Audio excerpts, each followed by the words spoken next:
জিনিসটা লেখা অস্ত্রের প্রথম কাজ। না না করে নাই। এখন বডি লকিং পিনে চাপ দিব।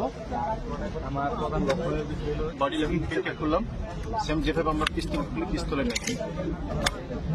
এটা হচ্ছে নামটা trigger mechanism. Trigger magazine. Trigger mechanism. এখন বাট স্টপ খোলা করে নিও।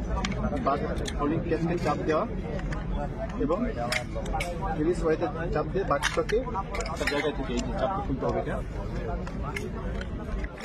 পরবর্তী অংশ যেটা সেটা হচ্ছে রিকোয়েল স্প্রিং। পরের অংশটা হচ্ছে bolt and bolt carrier. Bolt and bolt carrier. এখন আমরা আসবো কোকিং হ্যান্ডেলটাকে সর্বশেষ প্রান্তে নিয়ে এসে টেনে খুলবো এবং পরে কোকিং হ্যান্ডেলটাকে আমরা কি করবো ড্রাইভিং প্লেট। এখন যে অংশটা বের হচ্ছে ড্রাইভিং প্লেট। এখন আমরা আসবো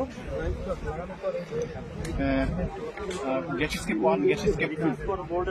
অর্থাৎ গ্যাস স্কেপ 1 গ্যাস ভ্যানকে পরিষ্কার করার জন্য আমাদের সর্বপ্রথম এই বাটনটাতে টিপ দিতে হবে। জিরো ইন্ডিকেটর নিয়ে এসে জিরোর তার অবস্থান থেকে শেষের দিকে নিয়ে কাটার বিপরীত দিকে টান দিয়ে বের করতে হবে। করলাম গ্যাস ভ্যান বা গ্যাস পোর্ট, পিস্টন হেড।